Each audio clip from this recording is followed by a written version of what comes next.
Well, good morning. I want to thank everybody for being here and having us here. What a difference a year makes. Am I right? Thanks to your advocacy and your prayers, we've continued to be successful. Last year we gathered here and I told you that I felt a change coming in our Commonwealth. I don't know that any of us anticipated how big of a change that was at that time. In our interactions with people across Pennsylvania leading up to the event last fall, there was a change in the attitude and the spirit on pro-life issues. No voices were louder and clearer than yours. And I think that you all deserve a great big thank you from us for everything that you have done.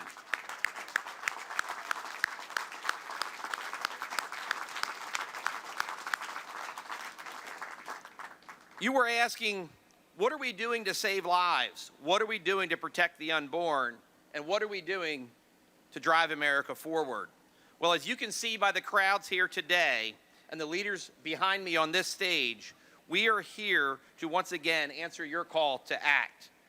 Many people on the other side of the issue and many in the media will try to tell you that we are out of touch or that we're behind the times. Well, I hate to break to those against us, but protecting and cherishing life will never be out of touch.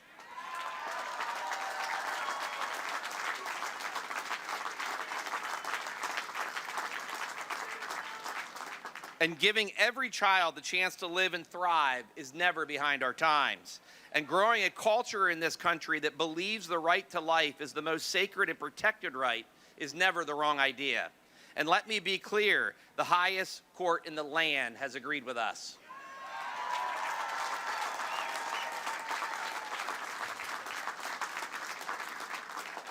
But our work is not done. There are millions upon millions of people who are continuing to work with us. Look around. Thank the people to your left and to your right. We are not alone.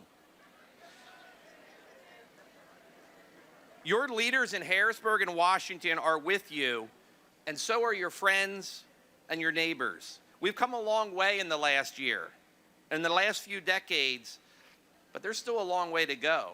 Our movement may be inspired today more than it ever has been before, certainly in my lifetime, but we cannot take our momentum for granted. This is not a time to let up. In the next several months, the men and the women on this stage, those in Washington, will likely find ourselves in some of the most important pro-life debates and votes that we likely will ever have the opportunity to make.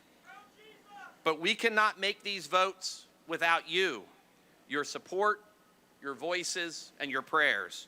And your energy is crucial to keeping that momentum on our side. As elected leaders, we hear you loud and clear on the issue. Life begins at conception, and we owe it to the unborn, the voiceless, and the most vulnerable among us to be their voice and to stand for life at every opportunity.